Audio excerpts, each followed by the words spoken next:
प्रबुद्ध चौहान। आज बात करते हैं जानलेवा हेल्थ सिस्टम की। देश में कोरोना का कहर लगातार जारी है। बढ़ते सक्रिय मामलों के साथ मौत के आंकड़े भी तेजी आ रही, जिसका जिम्मेदार अगर हेल्थ सिस्टम को ठहराया जाए तो गलत नहीं होगा, जो लोगों की मौत के कारण बनते जा रहे हैं। आज हम आपको 5 अलग अलग ऐसी तस्वीरें दिखाएंगे जिन्हें देखकर आपका दिल भी दहल जाएगा।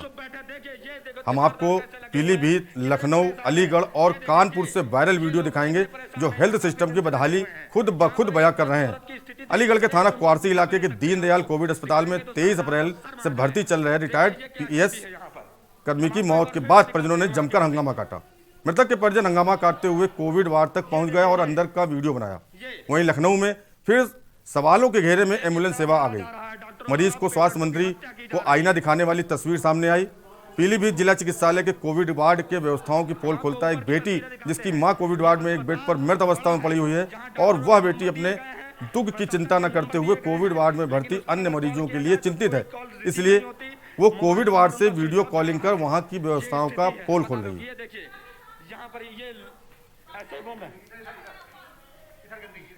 हम माफ करें, हम थोड़ा अश्लील दिखाएंगे आपको। अलग अलग तस्वीरें दिखा रहे हैं आपको पीलीभीत में, अलीगढ़ में, लखनऊ में, कानपुर। स्वास्थ्य व्यवस्थाओं की पोल पूरी तरह से खुल चुकी है। कोई देखने वाला, ये गंदगी देखिए। आपको दिखा रहे हैं वायरल वीडियो किस तरह से सिस्टम की पोल खोल रहा है। यकीन मानो एक दिन आपकी भी स्थिति ऐसी होगी। जानलेवा हेल्थ सिस्टम। कोरोना कहर के बाद में सिस्टम कितना खोखला हो रहा है, इससे आप अंदाजा लगा सकते हैं कि हालात क्या हैं। एम्बुलेंस नहीं मिल रही है, लोग सड़क पर पड़े हुए हैं, तीमारदारों से बदतमीजी हो रही है। कानपुर, लखनऊ, अलीगढ़, पीलीभीत आपको तस्वीरें दिखा रहे हैं किस तरह से हेल्थ सिस्टम की पोल खुली है। लोग चिल्ला करके आरोप लगा रहे हैं, न प्रशासन साथ दे रहा है, न स्वास्थ्य विभाग सहयोग कर रहा है, लोग मर रहे हैं। ये लोग कितने परेशान हैं, यहाँ काफी दिन से लगे हुए हैं। मरीजों के परिजन तो इस तरह है कि उनको हम दिखा भी नहीं सकते। इलाज के लिए अपने मरीजों को लेकर के दर दर की ठोकरें खा रहे हैं। बेड नहीं है अस्पतालों में, एम्बुलेंस नहीं है। जानलेवा हेल्थ सिस्टम इस समय बन चुका है। हेल्थ सिस्टम जिसका भरोसा सभी लोगों को होता है, वो आज जानलेवा साबित हो रहा है। पेशेंटों की हत्या की जा रही है। पीलीभीत में, लखनऊ में, अलीगढ़ में, कानपुर में सब तरह से आपको ऐसे दिल दहला देने वाली तस्वीरें दिखाई दे रही हैं, जहां पे हेल्थ सिस्टम की धज्जियां पोल खुल गई है पूरी। कोई सुनवाई नहीं है। मरीजों के परिजन दर दर की ठोकरें खा रहे हैं। सिलेंडर, ऑक्सीजन खत्म हो चुकी है, बेड नहीं है।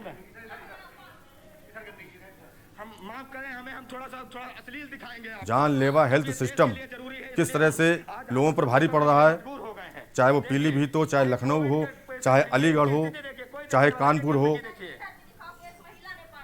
देखो, ये महिला पानी पिला रही है, कोई साथ देने वाला नहीं है। अगर आज आप चुप बैठे तो यकीन। और ज़्यादा जानकारी के लिए हमारे साथ शिवम लखनऊ से जुड़े हैं और धर्मेंद्र सिंह चौहान पीलीभीत से जुड़ चुके हैं।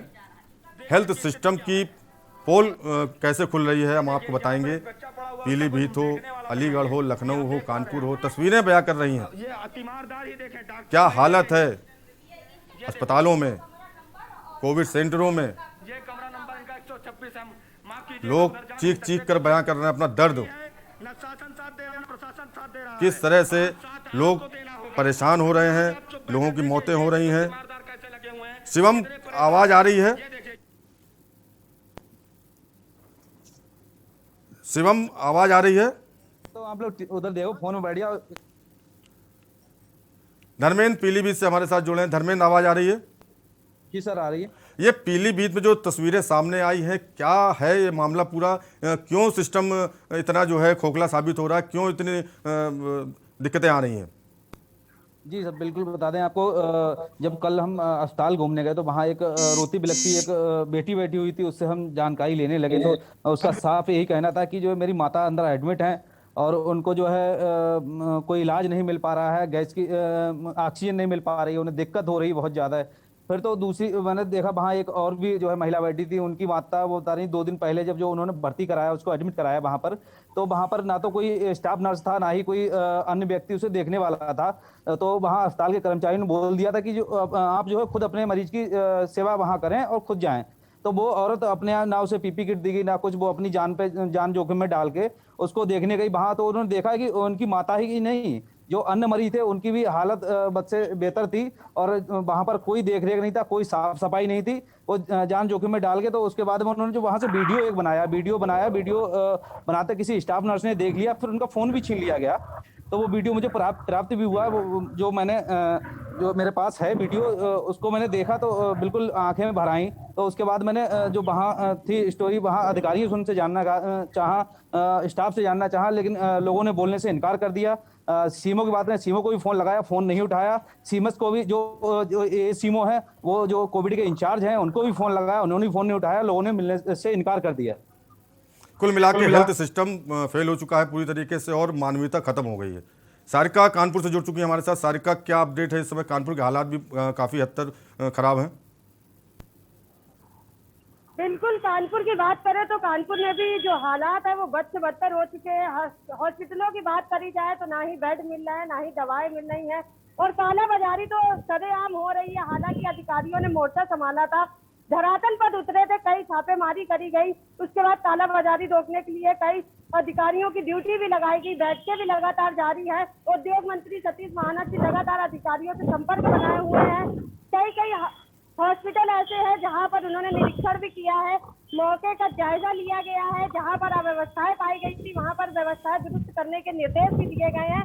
और यहाँ पर लगातार, जैसे कि जिला अस्पताल है उर्सला, वहाँ की हालत भी बदतर होती जा रही, क्योंकि स्टाफ की कमी है। उसके अलावा जो व्यवस्थाएं हैं वो प्रॉपर तरीके से।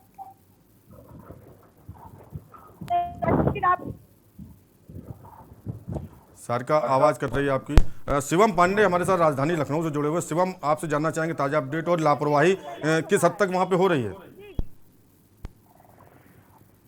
जी देखिए, अगर राजधानी लखनऊ की बात करते हैं तो स्वास्थ्य सेवाएं जो हैं यहाँ पर पूरी तरह से चरमरा चुकी हैं। हालांकि आप के न्यूज में ही कल जो वायरल वीडियो आया था वो दिखाया गया था के न्यूज में कि किस प्रकार जो दो भाई अपने एक माँ का शव रिक्शे पर लेकर जा रहे हैं, उनको एम्बुलेंस नसीब नहीं हो पाई। तो आप इससे अंदाजा लगा सकते हैं कि किस प्रकार जो है स्वास्थ्य व्यवस्था लखनऊ की जो है पूरी तरह से चरमरा गई है। और बात अगर करते हैं कोरोना मरीजों की, बढ़ते कोरोना संक्रमण की, तो उस पर मुख्यमंत्री जी ने भी ट्वीट किया है और कहा है कि हमारे यहाँ लखनऊ में अब जो है उत्तर प्रदेश में संक्रमण घट रहा है। पिछले 2 दिन की अपेक्षा अब लखनऊ में संक्रमण घटा है, जो एक सुखद समाचार है। जी, लेकिन जो मुख्यमंत्री जी कह रहे हैं, लगातार कोशिशें कर रहे हैं, लगातार निर्देश दे रहे हैं अधिकारियों को, तो कुछ ना कुल मिलाकर के कोई प्रभाव नहीं पड़ रहा इन अधिकारियों पर, या स्वास्थ्य विभाग का जो सिस्टम है पूरा ये ध्वस्त हो चुका है? जी बिल्कुल, सिस्टम ध्वस्त हो चुका है। अगर बात करें मुख्यमंत्री की तो निर्देश जारी होते रहते हैं, लेकिन कहीं भी धरातल पर कोई काम करने वाला नजर नहीं आता है। कोई अधिकारी जो है कहीं फील्ड में नजर नहीं आता, कोई हॉस्पिटल के बाहर दिखाई नहीं पड़ता है। हॉस्पिटल के बाहर अगर कोई दिखाई पड़ता है तो सिर्फ और मरीजों की भीड़ ही बाहर नजर आती है। कानपुर से सारिका हमारे साथ है। सारिका, जिस तरह से पूरा सिस्टम ध्वस्त हो चुका है, हेल्थ सिस्टम पूरा ध्वस्त हो चुका है, तो क्या इसमें कोई अधिकारी कुछ कार्रवाई कर रहे हैं? बिल्कुल, कानपुर में तो ऐसा कहा जा रहा है कि बीते जब 2 दिन वीकेंड का लॉकडाउन था तो फिर यहाँ पर जो अधिकारी हैं वो निकले थे अपने घरों से और कई जगह का निरीक्षण भी किया था। सबसे पहले तो यहाँ पर मंडलायुक्त की बात कर ले, डॉक्टर राजशेखर की, तो उन्होंने कई बैठकें भी करी है। जो मंत्री है सतीश महाना, वो भी लगातार संपर्क साधे हुए हैं।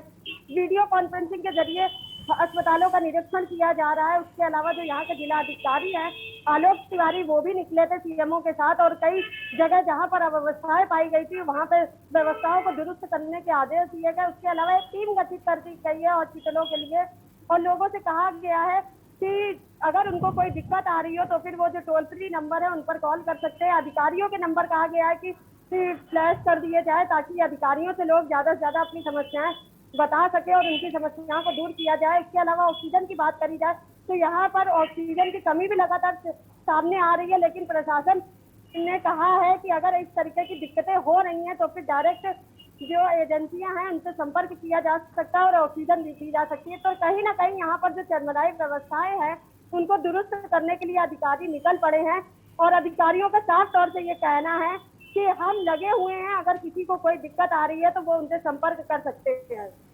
लेकिन सारिका, जिस तरह से जो मामले सामने आ रहे हैं, बदसलूकी हो रही है तीमारदारों के साथ में, अस्पतालों में बेड नहीं, चाहे वो हैलट की बात करें, चाहे उर्सुला की बात करें, चाहे काशीराम की बात करें, ऑक्सीजन की लगातार कमी हो रही है, जबकि दावा किया जा रहा है ऑक्सीजन सप्लाई हुई है। तो इस समय ऑक्सीजन की उपलब्धता क्या है?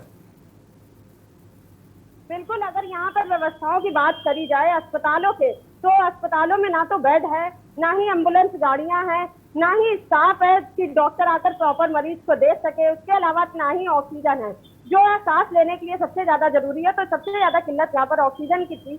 लेकिन कुछ एजेंसियां थी जैसे कि रिमझिम, बब्बर, ये सारी एजेंसियों ने ऑक्सीजन देना जब शुरू कर दिया, तो कहीं ना कहीं वहां पर लाइनें जरूर लगी रहती है, लेकिन ऑक्सीजन की दिक्कत कुछ हद तक की, पूरी तरीके से नहीं कहा जा सकता, लेकिन कुछ हद तक की कानपुर शहर में दूर हुई है। और इसके अलावा ये भी कहा जा रहा है कि लोगों को योग करना है, अगर उन्हें कोई दिक्कत आ रही है तो फिर वो घर में ही रह सकते हैं, खुली हवा में जा सकते हैं। उसके अलावा जो होम्योपैथिक है और औषधियां हैं, उनका सेवन कर सकते हैं। और लगातार प्रशासन ये कह रहा है, क्योंकि जिस तरीके से संक्रमित मरीजों का रेशियो बढ़ता जा रहा है, उसको देखते हुए, गंभीरता जताते हुए प्रशासन लगातार लोगों से ये अपील भी कर रहा है कि लोग घर पर ही रहें, एक दूसरे के साथ संपर्क में ना रहें, ताकि ये कोरोना की चैन टूटे और जो अव्यवस्थाएं फैली हुई हैं उनकी ज्यादा दिक्कत लोगों को ना फेस करना पड़े। ठीक बात है सारिका, आप देखा 2 दिन का लॉकडाउन रहा, कुछ हालत स्थिति ठीक रही, लेकिन जिस तरह से मामले आने शुरू हुए हैं तो के न्यूज़ लगातार लोगों से अपील करता आ रहा है, रोज़ अपील कर रहा है कि घरों में रहें, ज़रूरत पड़ने में बाहर निकलें, मास्क लगाएं और सैनिटाइजर का प्रयोग करें, दूरी बनाकर रखें। धर्मेंद्र पीलीभीत से धर्मेंद्र जुड़े हमारे साथ में। धर्मेंद्र, इस समय जो वहाँ पे स्थिति है, आपने बताया 2-3 दिन में कई मौतें हो गई हैं, तो इस समय अपडेट वहाँ क्या अपडेट है? जी बिल्कुल बता दूं, यहाँ पर पर डे 100 से ऊपर ही केस निकल रहे हैं, मौतें भी 3 से 4 पर डे हो रही हैं यहाँ पर। लेकिन प्रशासन की बात करें तो प्रशासन जो है आदेश कर रहा है स्वास्थ्य विभाग को, लेकिन स्वास्थ्य विभाग के जो कर्मचारी हैं, अधिकारी हैं, वो कहीं ना कहीं लापरवाही बरत रहे हैं। क्योंकि जो है तस्वीरें आपको हमने 2 तस्वीरें दी, जिसमें जो है एक बेटी जो है बता रही कि हम 3 दिन पहले माँ को एडमिट कराए थे। उसके बाद में जब उनसे स्टाफ नर्स से कोई बातचीत हो गई तो उसके बोली कि मुझे संदेह था कि ये मेरी माँ अब बचेंगी नहीं, ये लोग मार देंगे। और ऐसा ही हुआ। तीसरे दिन जब उसको पता लगा, फोन जाता है कि उसकी माँ जो है खत्म हो चुकी है। उसके बाद दूसरी औरत वहां पर एक और थी, उससे भी मैंने जानना चाहा तो उसने भी कहा कि मेरी माँ अंदर एडमिट है, वो मैं फोन पे बात कर रही हूँ, माँ को कोई सुविधाएं नहीं मिल रही हैं और ऑक्सीजन लेवल जो है उनका घट रहा है। तो ये तस्वीरें बता रही हैं किस तरह से हेल्थ सिस्टम फेल हो चुका है। जो भगवान कहे जाते हैं धरती को, उनके लिए लोग ये भावना बढ़ती जा रही है कि वो इस तरीके से कह रहे हैं, लोग कह रहे हैं कि हमारे पेशेंट मर जाएगा, मरीज मर जाएगा। शिवम हमारे साथ में जुड़े हैं लखनऊ से, राजधानी से। शिवम, जिस तरह से पिछले दिनों खबर आई थी कि लगातार लापरवाही बढ़ती जा रही है, चाहे वो सरकारी अस्पताल हो, चाहे जो बड़े अस्पताल हो, चाहे छोटे अस्पताल हो, तो क्या कुछ कार्रवाई हुई है क्या वहाँ पे इनके खिलाफ? जी देखिए, अगर कार्रवाई की बात करते हैं, अव्यवस्थाओं की बात करते हैं, तो कल ही एक लखनऊ का जो बहुत ही बड़ा अस्पताल माना जाता है, मेदांता हॉस्पिटल माना जाता है, वहां से एक मरीज ने एक वीडियो वायरल किया था, जिसमें उसने वहां के अव्यवस्थाओं को जो है गिनाया था और उसका कहना था कि 5 स्टार का जो है यहाँ पर चार्ज लिया जा रहा है, लेकिन सुविधाएं जो हैं वो ना के बराबर है। तो इससे अंदाजा लगाया जा सकता है कि राजधानी की स्वास्थ्य व्यवस्थाएं किस डगर पर चल रही हैं और आखिर कब तक ऐसे चलेंगी, इसके लिए शासन प्रशासन की तरफ से कोई भी कदम नहीं उठाया गया और ना ही कोई कार्रवाई की जा रही है। जी, जान बचाने वाला हेल्थ सिस्टम आज जानलेवा साबित हो रहा है। वही कारण लापरवाही और लोगों के साथ बदसलूकी। धर्मेंद्र, इस समय आपसे जानना चाहेंगे, इस समय ताज़ा अपडेट क्या है जिले का?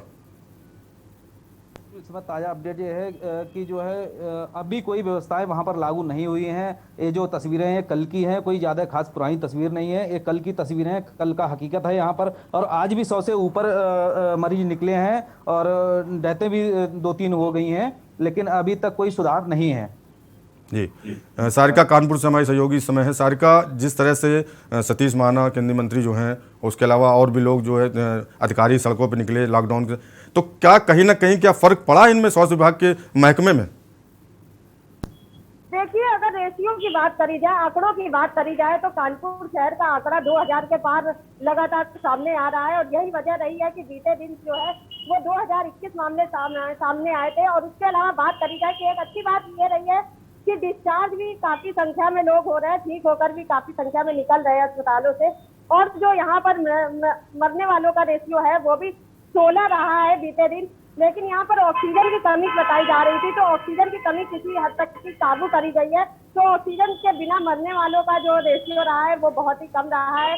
और यहाँ की व्यवस्थाओं की बात करी जाए तो व्यवस्थाओं को देखते हुए उनको अच्छा करने के लिए जो मंडलायुक्त डॉक्टर राजशेखर ने एक कमेटी बना दी है, जो उस कमेटी में कई डॉक्टर हैं, कई अधिकारी जुड़े रहेंगे जो प्रॉपर तरीके से जो जिला अस्पताल है उन पर नजर रखेंगे और उसके अलावा जो है वहाँ की व्यवस्थाओं को दुरुस्त करेंगे।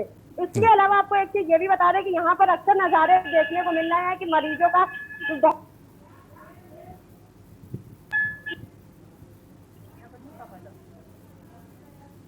सारिका आवाज़ कट रही है आपकी, शायद संपर्क टूट गया है। शिवम, आपसे जानना चाहेंगे, जिस तरह ये हालात हो गए इस समय राजधानी बहुत प्रभावित है, उसके अलावा कानपुर भी है, उसके अलावा बनारस भी है, प्रयागराज भी है, गोरखपुर भी है, लेकिन जो राजधानी की स्थिति है वो काफ़ी भयावह है।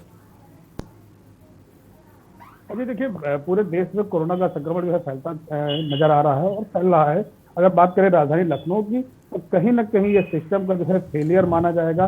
जो इतने केस बढ़ते जा रहे हैं, लॉकडाउन अभी पिछले 2 दिन से लॉकडाउन था, लेकिन लॉकडाउन भी कोई खास नजर नहीं आ रहा था। लोगों की भीड़ जो है सड़कों पर लगातार नजर आ रही थी, आवागमन जो है पूरी तरह से चल रहा था। बस अगर बंद थी तो सिर्फ मार्केट वगैरह बंद थी, लेकिन लोगों का सड़कों पर जो है दिखना वो बदस्तूर जारी था। शिवम, जिस तरह से केस बढ़ते जा रहे हैं और आंकड़े जो है छुपाए जा रहे हैं, सर कुल मिला के कहा जाए छुपाए जा रहे हैं, तो ये जो मौतों का सिलसिला है, केस निकलते आ रहे हैं, तो क्या लॉकडाउन योगी सरकार बढ़ा सकती है क्या? देखिए अभी इसके विषय में कोई जानकारी विशेष रूप से नहीं मिल रही है। वीकेंड लॉकडाउन की ही बात की जा रही है कि वीकेंड लॉकडाउन ही चालू रहेगा और नाइट कर्फ्यू जो है पहले की तरह चलता रहेगा। जी धर्मेंद्र, आपके पास आएंगे। जो आपने बताया, जो तस्वीर वीडियो वायरल हुआ, तो ऐसे कई और भी चीज़ें होंगी। इससे पहले चलते हैं दिल्ली, अरविंद केजरीवाल क्या कह रहे हैं सुनाते हैं आपको। ये अरविंद केजरीवाल अस्पताल में जायजा लेने पहुंचे हैं। बढ़ते कोरोना मामलों को देखते हुए काफ़ी गंभीर है इस समय अरविंद केजरीवाल। व्यवस्थाओं को देखने के लिए खुद पहुंचे हैं। स्वास्थ्य अधिकारियों से जानकारी ले रहे हैं, स्वास्थ्य सेवाओं की, वैक्सीन है, ऑक्सीजन है, ये इन सब बातों की जानकारी ले रहे हैं, बेड हैं।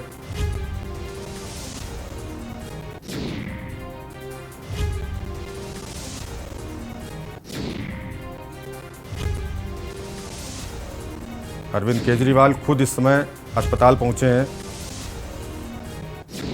कोविड की व्यवस्थाओं का जायजा लेने के लिए। कोविड मरीजों को जो सुविधाएं दी जानी है,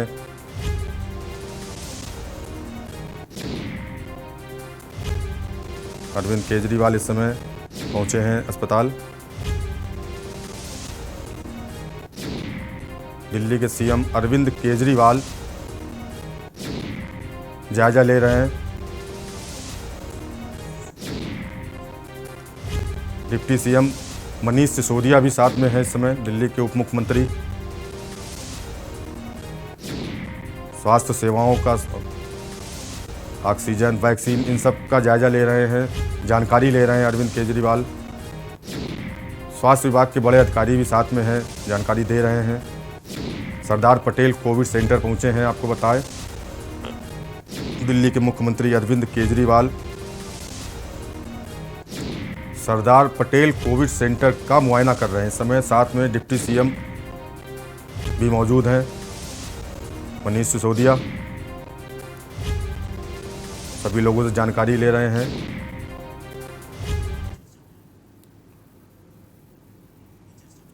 तो पूरे देश में इस समय, सिर्फ यूपी की बात नहीं कर रहे हैं, पूरे देश में कोरोना का हाहाकार है। ऐसे में स्वास्थ्य विभाग की पोल खुल गई है, सिस्टम पूरी तरह से फेल हो गया है।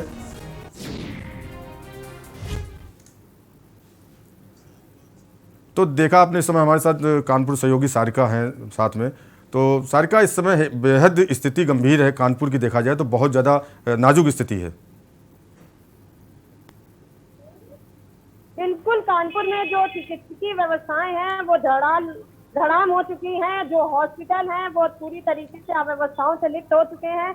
यहाँ पर लगातार यही देखने को मिल रहा है कि किस तरीके से वहाँ पर मरीजों का हाल है, बुरा हाल है। और उसके अलावा जो मरीज हैं वो बहुत ही बदतर स्थिति में हैं, क्योंकि यहाँ पर संक्रमितों की संख्या भारी तादाद में सामने आ रही है। और यही वजह रही है कि हॉस्पिटलों में एकदम मरीजों का जमावड़ा उमड़ पड़ा है। वहाँ पर जो व्यवस्थाएं होनी चाहिए वो उन्हें नहीं मिल पा रही हैं। जो वहाँ पर चिकित्सकीय व्यवस्थाएं होनी चाहिए वो भी प्रॉपर नहीं हो पा रही हैं। कहीं ना कहीं कोरोना का जो डर है उसकी वजह से भी सिर्फ तीमारदार ही वहाँ पर मिल पा रहे हैं, डॉक्टर है वो भी नहीं देख पा रहे हैं। जो उनको स्वस्थ होने के लिए जो उपकरण मुहैया होने चाहिए वो भी उन्हें नहीं मिल पा रहे हैं। कहीं ना कहीं जो कानपुर का प्रशासन है वो पूरी तरीके से फेल हो चुका है, क्योंकि यहाँ पर लगातार संक्रमितों के साथ साथ जो मरने वालों की संख्या है वो भी बढ़ गई है। जी शिवम पांडे लखनऊ से हमारे सहयोगी जुड़े हैं इस समय। शिवम, पिछले दिनों देखा गया था कि रिटायर्ड जज की पत्नी एम्बुलेंस न मिलने से उनकी मौत हो गई थी। उसके अलावा प्रशासन लगातार मौतों के आंकड़े छुपा रहा था, बीते दिनों कई दिनों से चल रहा था। बैकुंठ धाम में बैरिकेडिंग लगा दी गई थी, बाहर से लोग देख ना पाए, चिताएं जलाई जा रही थी। क्या अभी भी खेल चल रहा है? अजी देखिए, बिल्कुल आज का जो ताजा समाचार मिला है तो बताया जा रहा है कि मीडिया को जो है बैकुंठ धाम या भैंसाकुंड जाने से रोका जा रहा है लगातार। वहाँ के जो लकड़ी ठेकेदार हैं, नगर निगम के जो कर्मचारी हैं, वो लगातार मीडिया को जाने के लिए वहाँ से रोक रहे हैं कि वहाँ की जो तस्वीरें हैं वो बाहर न निकल पाए। और कहीं ना कहीं जो है मौतों का जो है जो सिलसिला चल रहा है, बदसूर जारी है, इसका आंकड़ा भी जो है छिपता रहे, मीडिया से और समाज से छिपता रहे। क्या अंदाजा लगाया जा रहा है इस समय कितनी मौतें रोजाना राजधानी में हो रही हैं और कितने केस आ रहे हैं सामने? देखिए, केस की अगर बात करते हैं तो 5,000 केसेस के ऊपर जो है पर डे जो है लखनऊ में आ रहे हैं और मौतों का आंकड़ा जो है वो लगातार बढ़ता जा रहा है। इसका अंदाजा सीधा शमशान घाटों पर जाकर पूरी तरह से लगाया जा सकता है। कुल मिला के सिस्टम, हेल्थ सिस्टम पूरा फेल हो चुका है, भगवान भरोसे लोग हो गए, ये कहा जा सकता है। जी बिल्कुल, अब तो सिर्फ अगर देखा जाए तो आम पब्लिक हो या फिर कोई भी हो, वो हर व्यक्ति जो है सिर्फ भगवान के भरोसे ही चल रहा है कि भगवान आप जो भी है जैसे भी है इसको सही करिए, कोरोना को खत्म कीजिए। और पूरा सिस्टम जो है पूरी तरह से यहाँ लाचार हो चुका है, स्वास्थ्य सेवाएं लाचार हैं, प्रशासन भी कहीं ना कहीं पूरी तरीके से जो है फेल नजर होता आ रहा है। ठीक बात है, लेकिन शिवम बड़ी दुखद बात यह है कि जो मुख्यमंत्री योगी आदित्यनाथ इतना प्रयासरत है, खुद बीमार होने के बाद भी लगातार संपर्क में रहे, उसके बावजूद स्वास्थ्य महकमा सुधरने का नाम नहीं ले रहा है। सब कुछ पर्दा डाल कर रखा हुआ है, ऊपर अधिकारियों को गलत सूचनाएं दी जा रही है। तो इनका क्या हो सकता है, क्या रास्ता निकल सकता है इनका? जी देखिए, जैसा कि अभी के न्यूज ने दिखाया है कि अरविंद केजरीवाल जो दिल्ली के मुख्यमंत्री हैं वो धरातल पर निकल कर आए हैं, हॉस्पिटल पर जाकर जायजा ले रहे हैं। तो कहीं ना कहीं उत्तर प्रदेश के जो मुखिया हैं, मुख्यमंत्री हैं योगी आदित्यनाथ हैं, कहीं ना कहीं उनको भी ऐसे कदम उठाने चाहिए और स्वास्थ्य सेवाओं को जो है पूरी जानकारी ऐसे ही जायजा लेना चाहिए, ताकि जो है यहाँ की स्वास्थ्य सेवाएं जो है काफी हद तक सुधारी। लेकिन शिवम, हम बात करेंगे मुख्यमंत्री आइसोलेशन में है, उसके अलावा जो वो कर रहे हैं तो अपने हिसाब से पर्याप्त कर रहे हैं, क्योंकि इतनी कड़ाई के बाद में। लेकिन जो ये स्वास्थ्य महकमा है जो सुधरने का नाम नहीं ले रहा है, इसके लिए अधिकारियों को भी कदम उठाना चाहिए। सारा काम मुख्यमंत्री नहीं करेंगे, जो स्थानीय अधिकारी हैं, बड़े स्वास्थ्य विभाग के हों चाहे प्रशासन के, इनको भी कदम उठाना चाहिए। जी बिल्कुल, अधिकारियों को भी अपनी जिम्मेदारी समझनी पड़ेगी और जो है ऐसे कोरोना काल में जो है बाहर निकल कर जो है आना पड़ेगा, स्वास्थ्य सेवाएं देखनी पड़ेगी। अगर बात करते हैं आंकड़ों की या कर्मचारियों की, बड़े अधिकारियों की, तो लगातार बताया जा रहा है कि बड़े अधिकारी कभी फोन नहीं उठाते हैं या समय से बात नहीं हो पाती है और पब्लिक में तो कभी हॉस्पिटल पे बड़े अधिकारी नजर ही नहीं आते, जिससे कहीं ना कहीं पूरी स्वास्थ्य व्यवस्था जो है वो चरमराई हुई है। जी सारिका, कानपुर में जो आंकड़े इतनी तेजी से बढ़ रहे हैं, उसके बाद में सारा कुछ हम लोग अगर मुख्यमंत्री के भरोसे पे छोड़, तो ये अधिकारी क्या कर रहे हैं, जो शहर के अधिकारी ये क्या कर रहे हैं? देखिए, यहाँ पर भी जो अधिकारी रहे हैं वो कहीं ना कहीं कोरोना की चपेट में आ चुके हैं, उसके बावजूद भी वो इस तरीके के काम कर रहे हैं, धरातल पर निकल रहे हैं जमीनी की हकीकत को जानने के लिए। लेकिन लगातार वर्चुअल सूचना मिलती है कि काला बाजारी हो रही है तो फिर वो छापेमारी भी कर रहे हैं। टीम भी गठित कर दी गई है कि किसी को कोई दिक्कत ना हो। यही कारण रहा है कि बीते वीकेंड के जो दिन लॉकडाउन रहा है, वहाँ पर जो मंडलायुक्त या फिर जो जिला अधिकारी या फिर जो सीएमओ है वो लगातार हॉस्पिटलों में गए हैं, लोगों से बातचीत करी है, मरीजों से बातचीत करी है, उनके तीमारदारों से बातचीत करी है कि कहीं उनको कोई दिक्कत तो नहीं आ रही है। उसके अलावा जो उच्च अधिकारी हैं वो भी वीडियो कॉन्फ्रेंसिंग के जरिए उनके संपर्क के साथ रहे हैं, लगातार कानपुर की व्यवस्थाओं का जायजा ले रहे हैं।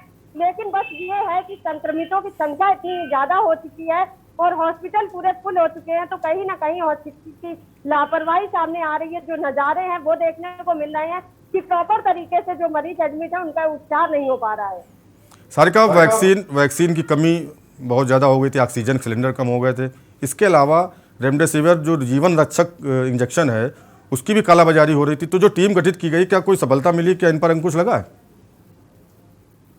बिल्कुल, देखिए जैसे ही ये बात सामने आई थी कि इंजेक्शन की कालाबाजारी हो रही है, तो फिर यहाँ पर जिला अधिकारी ने खाद्य विभाग को एक जिम्मेदारी सौंप दी थी कि कहीं से भी सूचना मिले तो वो तत्काल जाकर छापेमारी कर सकते हैं। और यही वजह रही है कि यहाँ पर गोविंद नगर में एक बड़ी खेप पकड़ में आई थी और एक अच्छी सफलता पुलिस वालों को हाथ लगी थी कि यहाँ पर काफी तादाद में रेमडेसिविर इंजेक्शन जो है वो पकड़ा गया था। और यही वजह रही है कि यहाँ पर जो प्रशासन है वो तब जो है चुस्ती दिखा रहा है और लगातार छापेमारी की कार्रवाई कर रहा है। लेकिन यहाँ पर सबसे अच्छी बात यह रही है कि जो प्रशासन है उसने मेडिकल स्टोरों पे भी लगाम कसी है, क्योंकि वहाँ पर अवैध रूप से उगाही करी जा रही थी मेडिसिन के नाम पर। लेकिन वहाँ पर कहा गया कि आप लोगों को एक निर्धारित राशि दे दी गई। ठीक है सारिका, ज़्यादा जानकारी के लिए आपका शुक्रिया। शिवम हमारे साथ जुड़े थे लखनऊ से, आपका शुक्रिया।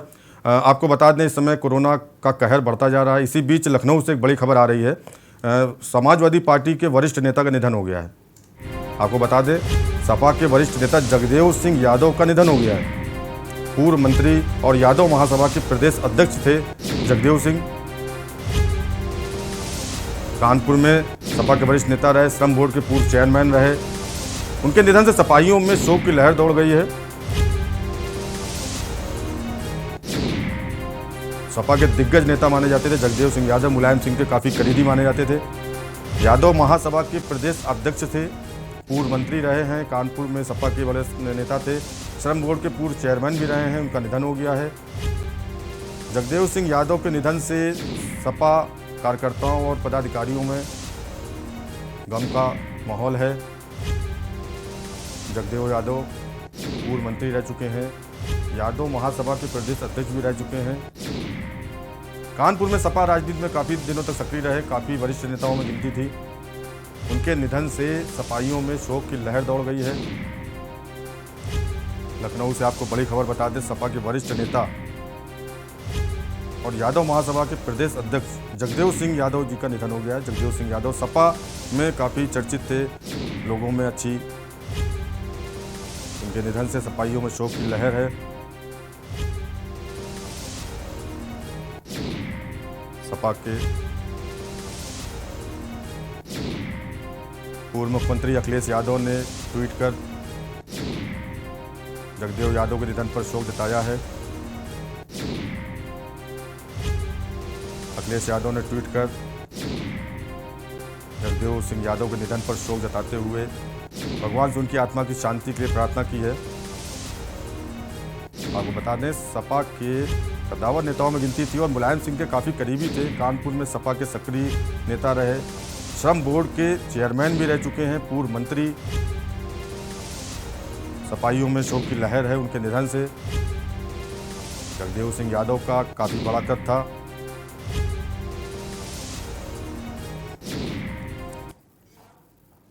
यहां रुकेंगे छोटे ब्रेक के लिए, जल्द हाजिर होते हैं। आप देख रहे हैं के न्यूज, खबरों का सारथी।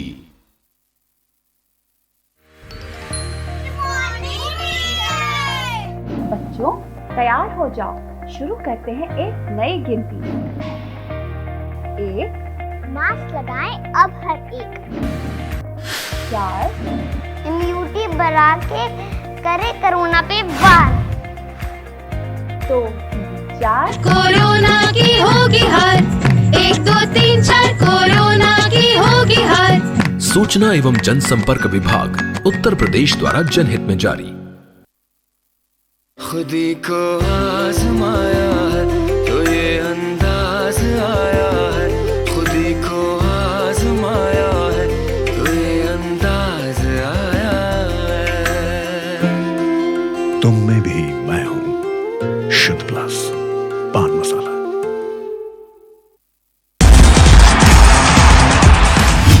खेल खेल में खेल का ख्याल, हार जीत से जुड़ा हर सवाल, आईपीएल में कौन करेगा कमाल, मैच से मैदान तक सब कुछ देखिए अपरकट, रोज शाम 6 बजे सिर्फ के न्यूज पर। ब्रेक के बाद आपका स्वागत है। बात करेंगे पंचायत की तीसरी जंग। प्रदेश में इस समय तीसरे चरण के लिए मतदान हो रहे हैं पंचायत चुनाव के। इस बीच अमेठी से बड़ी खबर आपको बता दें, पुलिस पर ग्रामीणों ने पथराव किया है। फर्जी वोट डालने की सूचना पर पहुंची थी पुलिस, जहां पर ग्रामीणों से झड़प हुई। मौके से पुलिस ने 2 लोगों को हिरासत में लिया है। पूरा मामला मुंशीगंज थाना क्षेत्र के गरथोलिया बूथ का बताया जा रहा है। अमेठी से इस वक्त की बड़ी खबर, पुलिस पर ग्रामीणों ने पथराव किया। फर्जी वोट डालने की सूचना पर पुलिस पहुंची थी। मौके से पुलिस ने 2 लोगों को हिरासत में लिया है। गरथोलिया बूथ का मामला बताया जा रहा है, मुंशीगंज थाना क्षेत्र के गरथोलिया बूथ का। ग्रामीणों और पुलिस में झड़प हुई।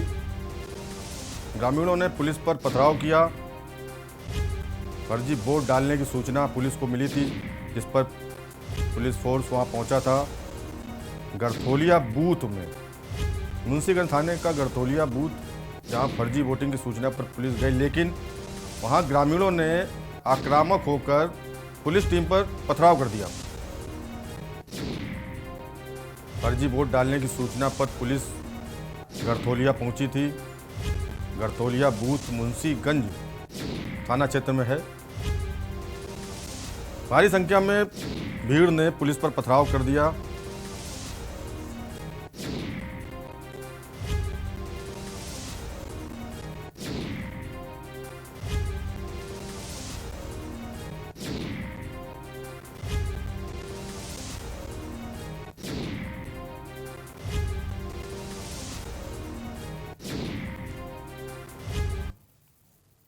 खबर उन्नाव से है, जहां त्रिस्तरीय पंचायत चुनाव के लिए मतदान शुरू हो चुका है। आपको बता दें, सुबह से ही बूथों पर भारी भीड़ दिखाई दे रही है। उत्साहित महिला, बुजुर्ग, नौजवान सभी में अपना प्रतिनिधि चुनने की होड़ दिख रही है। संक्रमण के दौर में उत्साहित मतदाता सोशल डिस्टेंसिंग को भूलकर मतदान के लिए कतार लगाए हुए हैं। हालांकि पुलिस बल लगातार 2 गज की दूरी को लेकर सक्रिय दिखाई दे रही है और लोगों को जागरूक करने के लिए लाउड स्पीकर से और बाकायदा जाकर के उनको बता रही है। उन्नाव में ग्राम प्रधान, क्षेत्र पंचायत सदस्य, ग्राम पंचायत सदस्य और जिला पंचायत सदस्य के पदों पर 24,000 से ज़्यादा प्रत्याशी मैदान में हैं। शांतिपूर्ण चुनाव कराने के लिए पुलिस लगातार तैनात है। सोशल डिस्टेंसिंग का पालन कराने के लिए पुलिस लगातार लोगों को जागरूक करती दिखाई दे रही है, लेकिन पब्लिक के अंदर जागरूकता का अभाव है, जिससे सोशल डिस्टेंसिंग उतने पालन नहीं हो पा रहा है सोशल डिस्टेंसिंग की जितना होना चाहिए।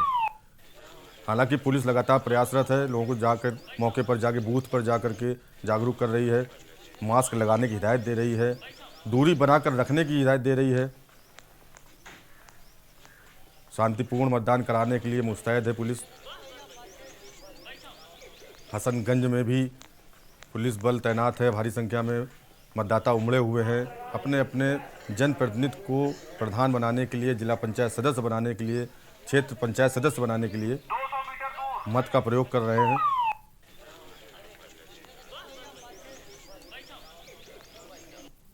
और इस पर ज़्यादा जानकारी के लिए हमारे सहयोगी अरुण अवस्थी जुड़ चुके हैं। अरुण, क्या हालात हैं, कितने फीसद हो चुका है मतदान? मतदान होने की जानकारी जिला प्रशासन के द्वारा दी गई है और इस तरीके से मतदान में एक तेजी जो सुबह देखने को मिली थी, जिसमें ये दिखाई पड़ रहा था कि बड़ी बड़ी लंबी लाइनें लगी हुई हैं, एक दूसरे को पीछे करके लोग मतदान के प्रति जागरूक दिख रहे थे, जल्दी से जल्दी मतदान करने के को आतुर दिख रहे थे।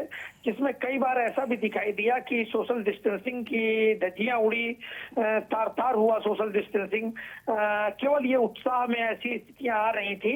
हालांकि जैसे जैसे धूप बढ़ी और मतदाता का लाइनों में कम हुए हैं, अब ऐसी स्थितियां नहीं दिख रही हैं और लगातार मतदान जारी है। जी अरुण, जिस तरह देखा जा रहा है कि आपने बताया सोशल डिस्टेंसिंग की धज्जियां उड़ाई जा रही हैं, तो ऐसे में पुलिस प्रशासन क्या कर रहा है? कुछ जागरूक करने लोगों को कर रहा है? जी बिल्कुल, पुलिस प्रशासन लगातार इस तरीके से लोगों को डांट डपट करके भी और समझा बुझा के भी कोविड प्रोटोकॉल का पालन कराने के प्रति जागरूक कर रहा है। लेकिन जो स्थितियां रही सुबह के समय, जिसमें एक जागरूकता भी थी, एक चूंकि सुबह के समय मौसम कमजोर था, धूप नहीं थी, इसलिए लोग चाह रहे थे कि ठंडे में ही सारे लोग वोट डाल लें। इसको देखते हुए सुबह के समय जो स्थितियां नजर आ रही थी, जो भीड़ दिखाई दे रही थी, वो वर्तमान में 11 बजने के बाद अब ऐसी स्थितियां मतदान बूथों पे नहीं दिख रही। लेकिन सुबह के समय 7 बजे जिस समय मतदान शुरू हुआ था, उस समय बड़ी लंबी लाइनें लगी थी और सोशल डिस्टेंसिंग निश्चित रूप से उस समय तार हुई थी। और जिला प्रशासन के अधिकारी डीएमएसपी भी कई मतदान केंद्रों में पहुंचे, वहां उन्होंने समझाया, जाके पुलिस प्रशासन ने भी समझाया। लगातार पुलिस के द्वारा इस तरीके की अनाउंसिंग भी की गई कि सभी लोग सोशल डिस्टेंसिंग का पालन करें, 2 गज की दूरी बनाए रखें। लेकिन सुबह के समय निश्चित रूप से सोशल डिस्टेंसिंग का पालन नहीं हुआ, जो अब 11 बजे के बाद दिखाई दे रहा है। ठीक है अरुण, ताज़ा जानकारी के लिए धन्यवाद। ये थे हमारे संवाददाता अरुण अवस्थी उन्नाव से। तो उन्नाव में बता दें आपको, सोशल डिस्टेंसिंग का पालन कराने को पुलिस प्रयासरत है, लेकिन कहीं ना कहीं सोशल डिस्टेंसिंग का पालन नहीं हो पा रहा है।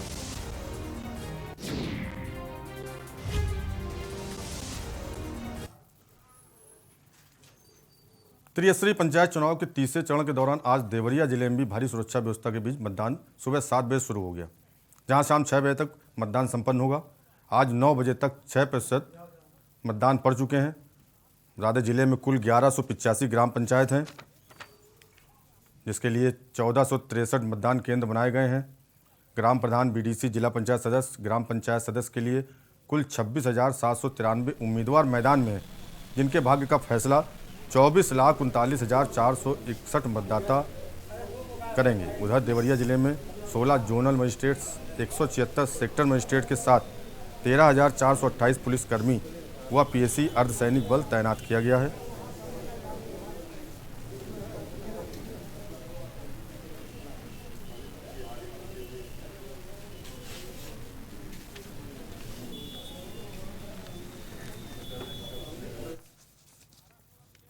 अमेठी में कड़ी सुरक्षा के बीच त्रिस्तरीय पंचायत चुनाव का मतदान शुरू हो गया है। अमेठी की 682 ग्राम पंचायतों में सुबह 7 बजे से मतदान प्रक्रिया शांतिपूर्ण ढंग से शुरू हो गई। मतदान के लिए 942 मतदान केंद्र और 2430 मतदेय स्थल बनाए गए हैं। सुरक्षा की दृष्टि से जहां सिविल पुलिस के साथ पैरामिलिट्री फोर्स भी तैनात है, साथ ही 13 जोनल और 98 सेक्टर मजिस्ट्रेटों को लगाया गया है, जिससे निष्पक्ष और शांतिपूर्ण मतदान हो सके। इस दौरान कोविड-19 की गाइडलाइन का पालन कराने के लिए प्रयास किया जा रहा है। लोग मास्क लगाकर आएँ, इस बात का भी ध्यान रखा जा रहा है। लोग अपने मताधिकार का प्रयोग कर रहे हैं।